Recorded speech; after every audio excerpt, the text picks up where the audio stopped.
এখন ওখানে সেখান থেকে প্লান্টটি হবে, প্লান্টের জায়গাটাকে চুন দিয়ে বিশেষ করে দাঁত টেনে দেওয়া হচ্ছে, সাধারণ চুন দিয়ে দাঁত টেনে দেওয়া হচ্ছে যে গোল গোল যে জায়গাটা গোলের নির্ধারিত যে সার্কেটটা থাকবে সেখান থেকে বল শুট করতে হবে।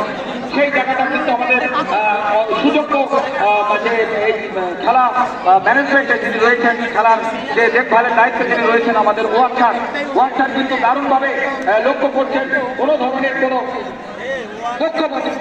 কোনো ধরনের পক্ষপাতিত্ব যাতে না হয় সেই বিষয়টা কিন্তু আমরা সবাই কিন্তু আমাদের ছাত্র, এখানে নবম অষ্টম সবাই আমাদের ছাত্র।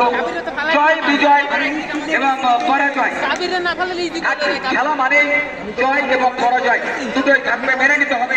আসলে ভাগ্যের উপরে এখানে কিন্তু চলে এসেছে অনেকটা। প্ল্যানটি এখানে ভাগ্য বিধাতার উপরে নির্ভর করে যে একজন গোলরক্ষক সে দেখা গেল একটা গোল প্রতিহত করেছে, আবার একজন শুটার কিন্তু দেখা যায় বলটা চালে জড়াতে পারেনি। সেক্ষেত্রে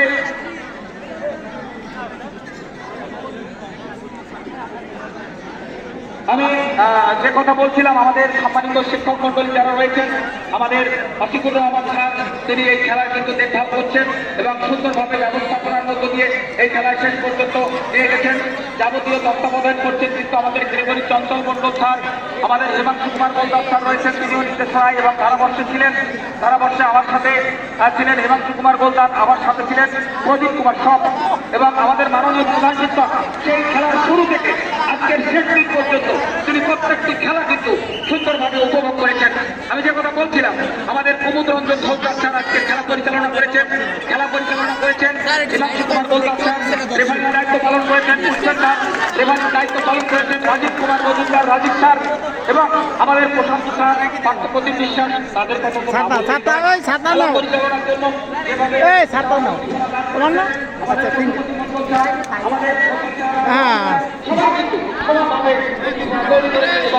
খেলোয়াড়ের অনুপ্রেরণা দান করার জন্য দারুণ কাজ করেছে।